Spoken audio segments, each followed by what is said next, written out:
মাটিতে খেলাফত প্রতিষ্ঠা করে ছাড়বো ইনশাআল্লাহ, খেলাফত প্রতিষ্ঠা করে ছাড়বো ইনশাআল্লাহ। দেখেছি যখন যেই সরকার এসেছে উলামায়ে কেরামের সাথে বৈষম্যতা করেছে।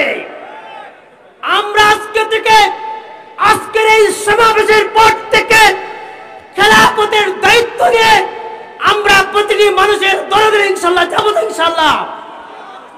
শুধুমাত্র এই সমাবেশে বক্তব্য দিয়ে শেষ করে দিয়ে চলবে না, বরং আগামী দিনে উলামায়ে কেরামকে আল্লাহর পক্ষ থেকে যে দায়িত্ব দেওয়া হয়েছে সেই দায়িত্বের প্রতি সজাগ থাকতে হবে। আমাদেরকে, আমাদের কর্মীদেরকে, আমাদের সদস্যদেরকে প্রশিক্ষণ আর কর্মশালার মাধ্যমে যোগ্য নেতৃত্ব হিসেবে গড়ে তুলতে হবে।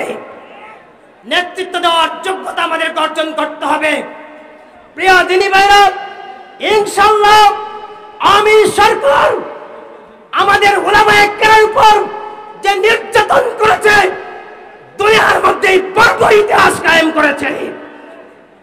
আমাদেরকে সাপ্তা সত্তরের গণহত্যা হত্যা করেছে।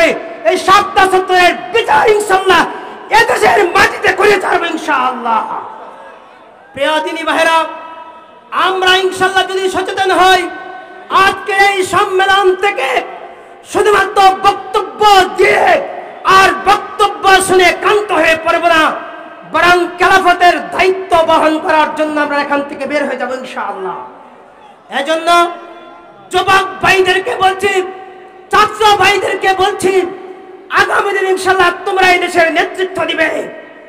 শাইখুল হাদিস বারবার আমাদেরকে কথাটা বলেন, তোমরা মানুষের দরে দরে তিন কাজের দাওয়াত মানুষের কাছে পৌঁছে দিবে।